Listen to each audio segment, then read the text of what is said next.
the biggest trick in this matrix is getting people to look outside of themselves and to not truly realize their own power, what they truly are at their core. There needs to be an awakening from the awakening. Spiritual, thinking they're awake, and it's just another layer in the matrix.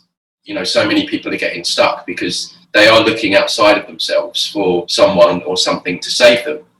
One of the biggest deceptions in the whole matrix is that simple fact that they want to get people to look outside of themselves. You know, when you consider this God that we have here, which is, I believe that there's this being that you have to pray to.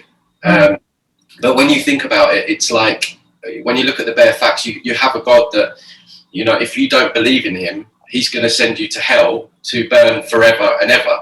I mean, I don't know about you, but that doesn't sound very loving. And, you know, this God expects worship. I mean, imagine, like, you're the creator of everything. It's like praying to your mother for giving birth to you and worshipping your mother. Like, nobody does that. You don't. It's not like you're praying daily to your mother for giving birth to you. It's like, what kind of, why does he need so much praise? Why does he need so much attention? Like, this God's really needy, right? I mean, if it's me and I've created this planet and I've created these beings called humans, the last thing I'm going to do is expect my subjects that I've created to worship me and pray to me. And when you actually look at that, essentially what you're dealing with is a narcissist, right? You know, this is a narcissist that wants worship, wants people to get up at 4 a.m. in some religions and give him energy, do all these stupid rituals, which at their base level are satanic, as we know. You know, breaking bread and the blood, you know, that's really creepy. So who is this God, right? So what we have essentially is a false God that is, and working with the work that I do, knowing how these false white light beings work and masquerade and siphon people off. We have the same thing with God and Jesus, and all these beings are literally just entities that we are giving our power away to, and they're siphoning our energy and keeping us in that deceptive savior program. So really the God that everyone speaks of in religions and stuff is nothing more than an entity that is using human worship and prayer energy, and all the archangels and all the other beings that are doing the bidding work for this false God. So it's like a big team. Yeah. So we have a lot of people that are investigating, let's say the criminal banking industry, our corrupt politicians, our totally useless education system, and what have you. So what makes people think, even for 1 second, that the same people and entities, because there is a non-human aspect to that, gave them their criminal banking system, the education system, politics, what have you? What makes them think for 1 minute that religion is untouched by that? Yeah, exactly. Yeah, and you hear it a lot. And actually, I've noticed a lot of people, since this whole COVID thing started, a lot of people have gravitated towards religion. I think a lot of people have become desperate, and, you know, they're realizing that we're living in very intense times now. And even people in alternative media, I've noticed that a lot of people have gravitated now towards religion, and they're saying, yeah, but what's in the Bible is coming true. Well, yeah, of course it's coming true, because they wrote the thing. It's not, you know, they're not prophesizing anything. It was written by the same people. And you know yourself, Judith, religion is a wonderful tool to control and divide the population, like whose religion is best, you know, Jews versus Muslims versus Christians versus Catholics. I mean, just you've got the Pope wearing the robes with the paedophile signs on his. I mean, it's like, how much more evidence do we need that religion is at its core satanic, really? And in fact, you know, people do get triggered by this, and there's often a very intense emotional reaction, because of course, you know, who doesn't want to believe in God, right? That there is potentially someone looking out for us and protecting us and all that kind of stuff. I get it, but it's a false sense of security. And it's. I mean, where I am when you look at all this information, the real empowering part of it all is the fact that the reason that they don't want you to look outside of yourself is because we are so truly powerful. And of course, they want to keep us away from realizing that. You know, we are an infinite amount of essence, energy flowing through us. Because when you realize that you have God within, so to speak, you're not going to be praying or seeking outside of yourself. And if we could only just grasp that we are essentially have an aspect of the creative essence within us. And I think it's such a wonderful, beautiful thing. And I think if we all realize that overnight, you know, it would all be over. what can I add to the true creator by constantly praying and worshiping? I always say worship is the worship. Yeah. What you're doing when you're praying, you'll pray for something, right? Mm. So you've got all these people that are praying, giving their energy to this false god that's feeding on all this prayer energy, and feeling more powerful and egotistical. I mean, there's billions of people trapped in religion and mind control. So, but some people might think now that we are just unthankful for our life. Unthankful for what? Sorry. For our life. Are we really grateful that we're trapped on a slave planet? I mean, really? Like, I don't know how much gratitude I can have for that. Yeah, it's a little bit limited, I would say. I mean, it's good to focus on positive things, but I don't know if I wake up every day feeling really gratitude being in this big open air circus with all these masked idiots around me. It's hard to feel gratitude, right, for that. Yeah. And that's the thing, like feeling gratitude for gratitude's sake. It's like forgiveness just for forgiveness' sake. Like there's things that need to happen before we should be able to forgive someone. We shouldn't just forgive just for forgiveness' sake. Maybe we need an apology from someone.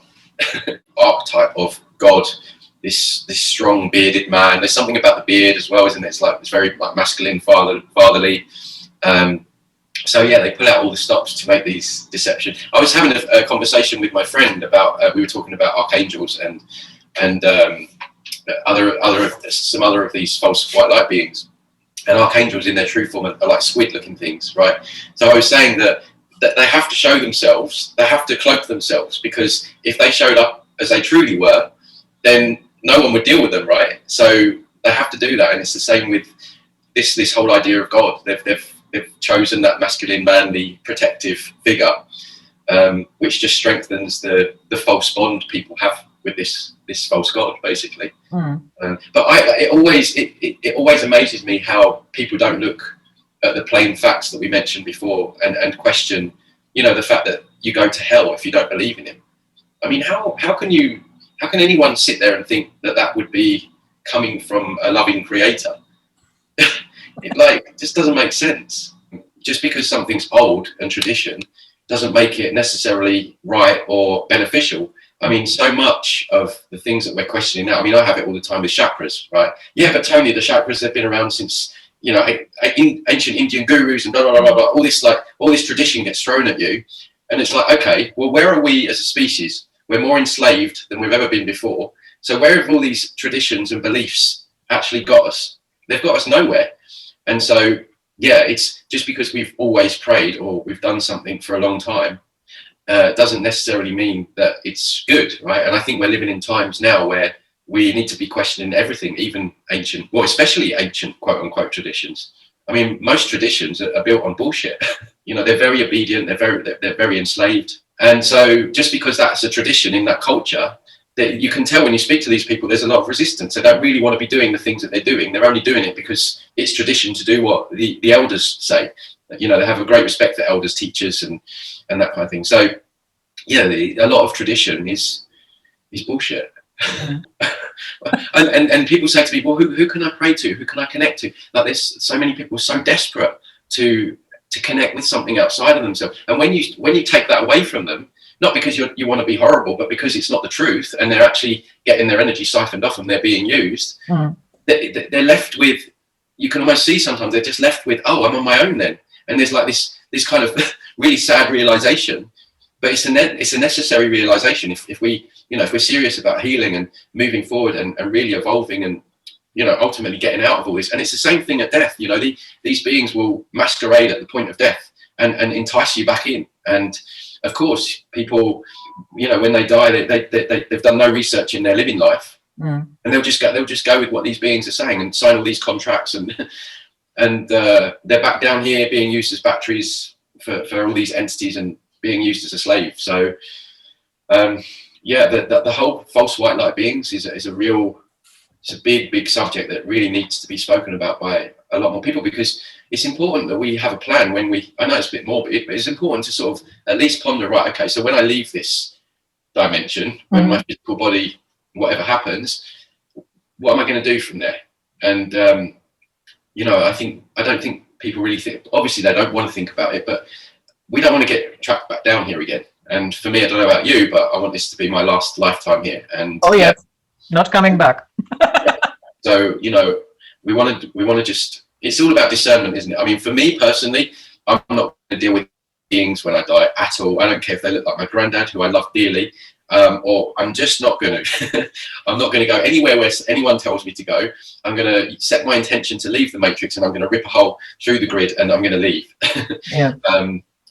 But it's up to other people what they do. But the point being is at least discern. And there is a lot of manipulative beings that are masquerading, and that's one thing that we have to be really conscious of, especially when we do pass. And the biggest masquerader is this false god, in my opinion. Yeah, my biggest problem that I have with Christianity, as I said, I have problems with all religions, is that at the core of that belief structure is a human blood sacrifice. Yeah, absolutely. Yeah. And that is as pagan and as Luciferian as you can get. 100%. Yeah, absolutely. Just another inversion, isn't it, of everything else that they invert. They've used that as like a good doctrine to follow when it's completely dark, evil, and satanic. Yeah. Also, it's like what I don't understand is like some of the stories in there. Like how can people take the idea of Noah's Ark literally? Like the idea that this one man gathered up 2 animals of every species in the planet and put them all on one boat. I mean, like that logically, like, can you imagine the logistics trying to do that? And then it's like, come on, like surely it's a simple. Well, that couldn't have happened. So people take it so literally. I mean, there are, I think, like nuggets of truths in there which are allegories, but yeah, I mean, it's crazy. Yeah, and that brings me to another thing that is inherent with religions, and that is religious violence. Mm-hmm. And I don't care if it's the Crusades, if it's the suicide terrorists. The Quran itself says that suicide is forbidden. Mm-hmm. But of course, the imams found a way around that, telling those people, you are martyrs. Martyrs is great. Yeah. Suicide, not so much. Yeah. So, and these killings, for instance, Solomon's temple, and allegedly more than 40,000 animals were slaughtered, and really, I mean, no, that is the creator that I have in mind would probably say, don't kill shit. Yeah. Yeah, none of it makes sense. And I mean, God, what a problem it's caused on this planet over the centuries. Yeah. People killing each other over whose God's better. And every religion says that we are this is the right one. The ones over there across the street, you better don't join them. Yeah. And even religions, let's say Jehovah's Witnesses, they collectively do not do when they are being drafted, they do not join the military. Never. Yeah, they rather go to jail. Yeah. Which I find that is a positive aspect. Yet, at the same time, this organization has so much trouble with child abuse that is being covered up simply because they have this rule that if you want to accuse somebody, and they say it's biblical, you have to have 2 witnesses. Yeah. So come on, which child has 2 witnesses to its rape? Yeah, exactly. Yeah, it's unbelievable. Right. Yeah, they use it as a smokescreen, don't they? They use the idea that they're these good God-serving people, and as we know, they're doing horrendous things to children and babies, and I mean even like circumcision and that kind of stuff. I mean, like baptism as well. These are all rituals, and they're all giving energy away to some entity there. When we do these, I think when people go to church, even the steeple at the top of the church that does something energetically. They put them on ley line points and things like that. So all that prayer energy in the church on a Sunday is going out into the ether and feeding this false god. Yeah, and you can rest assured that on the astral plane, an entity like that is now walking around. Oh yeah, he's like rubbing his hands. Yeah, feed me. No wonder he threatens people with hell, because if you can scare people into worshiping you, then You're doing it by coercion. Mm. Have you noticed people even use the term "I'm God-fearing"? Yeah, God-fearing. God-fearing. Why fear the Creator? Mm. Why should you fear him? Surely that doesn't make sense. Yeah, my child didn't believe in me, so I set him on fire. Yeah, it's insane. And of course, if you spell God backwards, it's dog, isn't it? So where have all these traditions and beliefs actually got us? They've got us nowhere.